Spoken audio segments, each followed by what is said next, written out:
I don't know about you, but I was very underwhelmed when I first heard the Oscar nominations. And the closer we get to the ceremony, the more frustrated I feel about the entire thing. I think part of it is that I have been following quite closely all of the new theatrical releases and the festival premieres. And it used to be that when Oscars nomination came out, it was exciting and surprising, and it would like kind of dictate what I was going to watch for the next few weeks. But now when the nominations come out, I've already seen at least like half the Best Picture nominees. So it is a bit more underwhelming. I think also being a film production student and like just developing this whole new outlook on how movies are made has maybe taken out a little bit of the magic out of the whole Oscar season thing. I think I started paying attention to the Oscars around 2017 when Moonlight won, and ever since then, every year has had its good surprises and disappointment, but this year has felt particularly messy and muddy, and it got me thinking about the Oscars as an institution and wondering about the role they're supposed to play. Like, why are they here? What is the point of the Oscars? Like, not asking in bad faith, but genuinely, what's the point of the Oscars?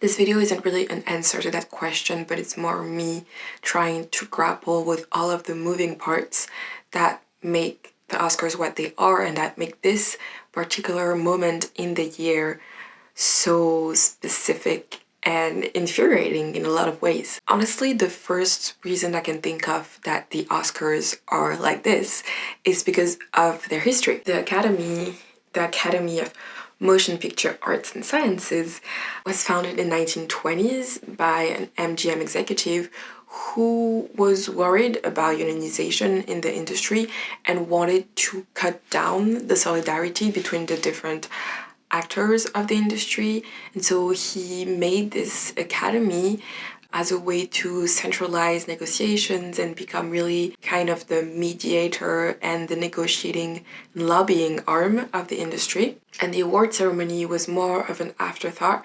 It was more like a vague gesture to appease people by giving them prizes.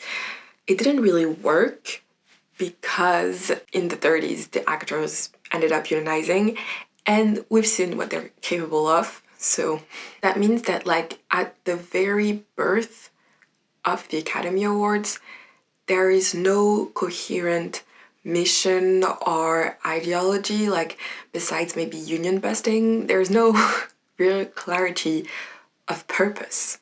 Like when I look at the Academy website and how they describe themselves, it feels like buzzword corporate speak, like our mission is to recognize and uphold excellence, and we celebrate artistry and innovation in filmmaking, and like they're here to preserve global film history, allegedly. I didn't know about that one. And like inspire new generations, connect film fans. And it's like all very lofty and ambitious, but it doesn't really help me understand or make sense of what we see every year going on in the Oscar race. Like for me, the Oscars started to make sense when I realized that it's basically a local trade award. It's by Hollywood for Hollywood. Hollywood in the sense of the American film industry. Even if the Oscars claim to recognize and award global artistry, they are really an American-centric ceremony. I don't think Bong Joon-ho was making jokes when he called the Oscars a local award. A lot of people took offense to that, but it literally is. Now, because America is hegemonic and that they dominate the world in terms of soft power and pretty much everything else, it can feel like they are global, but it's just because everyone is supposed to care about whatever goes on in America. I'm sure the Oscars have kind of opened up their membership to international voters. They have been nominating more foreign films, and foreign films have been winning. But I do think that this is not an intended feature of the Oscars. Otherwise, they wouldn't have a single international feature award. Like, And I'm not trying to like undermine their efforts to diversify the Academy. They reacted to the Oscars so white thing by like introducing diversity standards for the nominees and trying to open up the membership to more marginalized group. And yeah, there are the international voters, but the international voters represent 20% of the Academy, and they are mostly located in London, Paris, and Berlin, which aren't exactly like the most marginalized film industries in the world. Like as a French person, I feel like the French film industry is only second to the United States in terms of soft power, especially because when you look at the 5 nominees of the International Feature Award this year, 3 of them have some kind of French funding. So anyways, other people have talked about this issue a lot better than me. I will link a really good video about like the role Cannes plays in like shaping worldwide art house cinema. But this still means that at the very best, even if the Oscars aren't fully American-centric, they're Western-centric. This is not really news. What is really interesting to me about the whole local trade award thing is the trade part. The Oscars are frustrating because they're not about reflecting society, they're about reflecting Hollywood today. And especially because they're not even reflecting all of Hollywood. They're representing about 10,000 voters spread out across something like 20 different branches. So you have like actors, directors, the sound people, costume. You also have agents, marketing and PR people, executives, like basically the entire like pipeline of the making of a movie from the writing to when it's shown in theaters is represented. And to become a member, you have to be sponsored by a member and you have to be approved by a branch committee that will be examining your credits and deciding if the films you've worked on reflect the high standards of the Academy, whatever that means. Like, the pool is small and the pool disagrees with itself. Like, if you've ever read one of those anonymous ballots that come out this time of year, you know that the people, the voters in the branches, they don't value the same things that like your average Twitter cinephile does. Each branch values different things in movies, and even within the branches, there's no consensus on what is a good movie or what is an Oscar-worthy movie. Take the documentary branch, there are about 700 people. You would think that they could agree on what the goal of the Best Documentary Award is for, but no, they are split about whether they want to highlight great films that might not have a wide reach, like for example this year No Other Land, or if they should reward bigger docs like, I don't know, Will and Harper, that have a wide reach and have managed already to change people's minds. And the thing is, the rationale behind either one choice is not absurd. Like, they all have artistic and political and economic reasons for choosing one over the other, and yet they can't agree. And this happens at every single voting level in the Academy, and this is why none of it makes sense. This is why when they opened up the Best Picture category to 10 slots, some people thought that it would help more populist and mainstream movies get in the Best Picture race, and it ended up being that more art house movies were nominated instead of maybe their more populist choices. This is another thing that fuels the dissatisfaction with the Oscars, is like everyone votes for different reasons. And I do think that one of the frustrations within the documentary branch is that they might not be as easily swayed by like the big campaign bucks of Netflix and all. Because the other part that makes the Oscars so exhausting to follow is that it's all about money. I feel like at this point, every person who is slightly interested in Oscar history knows about the Saving Private Ryan versus Shakespeare in Love debacle, where the Weinstein brothers spent an insane amount of resources and time and money on campaigning for Shakespeare in Love, and they won Best Picture over what was arguably the better movie. And that kind of changed Oscar history forever. Even more recently, the surprise nomination of Andrew Riseborough kind of raised the question of these like borderline illegal campaign strategies and how unfair the campaigning is, because deep down it's about who knows the most people and who has the deepest pockets. Like, why do you think Emilia Perez got so many nominations? Like, I'm not gonna go sit here and pretend that I sat in a theater and hated every single second of it, because I didn't. And I know that the movie resonated with some people to an extent, that it rode on the hype of Cannes, and that it also rode like the desire of some voters to feel like they were making history with their vote. And that to an extent this blinded them to the issues of the movie. I think I could say the same for me. Like, when I saw it back in September, I was pretty willing to overlook some of the stuff that I was uncomfortable with in the movie, because I wanted to be part of the enthusiasm around what is a very original and daring take. Like, okay, Emilia Perez is not fully without artistic merit, but if it got 13 nominations, it's because Netflix put their whole power behind it. The movie was made on something like a $25 million budget. It was bought by Netflix for $8 million, and they probably spent that and much more than the film budget to campaign, to promote it to voters. Like, the campaign probably cost more than the movie. It's so frustrating, and I can't look away from it. Like, and I'm just trying to figure out why, even if I know how flawed and like kind of corrupt the Oscars institution is, I can't look away from it.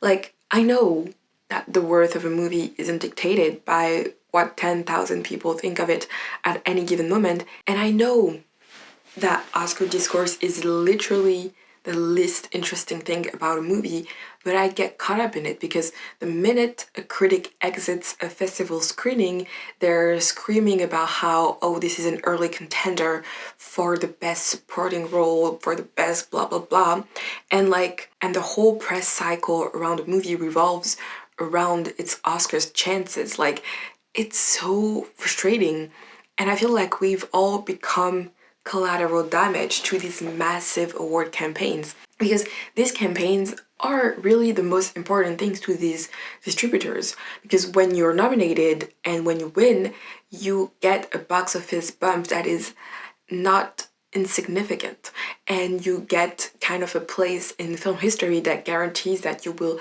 have money coming your ways for years and years to come. Like, people who love film are being contaminated by the marketing concerns of studio executives.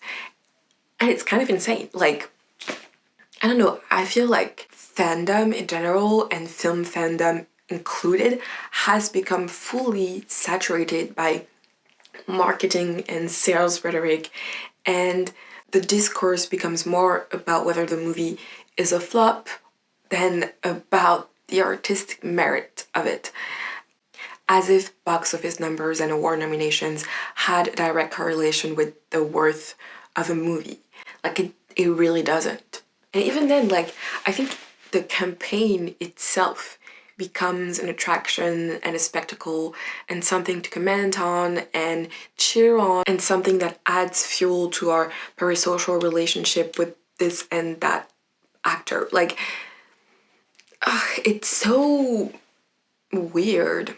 And it's annoying because it feels like fandom has been weaponized by distributors, and that people who make like conclave fan edits are basically working for free on behalf of the campaign. We're made to feel like winning or losing these awards matters more than our relationship with the art and the community of people who also love it. And I don't think it does, but when you're on social media and you're in the cycle, you don't take time to step away from it and reflect and be like, wait, why am I so involved in whether or not this movie wins a statue, like at an award show? Like, as an audience member, it actually doesn't matter at all. You know deep down that the Oscars are a broken institution and that they don't matter and that only the arts matters. But also, you know that it's not true and that when you make art in a capitalist system, you have to pay attention to what the system values or you'll get buried. On the filmmaking side, like, I've seen contracts where getting an Academy Award nomination gives you a 50K payout. I've seen like movies get greenlit because they change the lead actress from one to another who had more award nominations. Like, this is part of the game you have to play to make movies in this industry. And like, I hate that it matters, but it kind of does. Even on a smaller scale, like the theater I worked at is re-releasing some of the Best Picture nominees, and like this weekend was the César. Like, the César are the French award show. They're not showing César movies, they're showing Oscar movies. Like, why?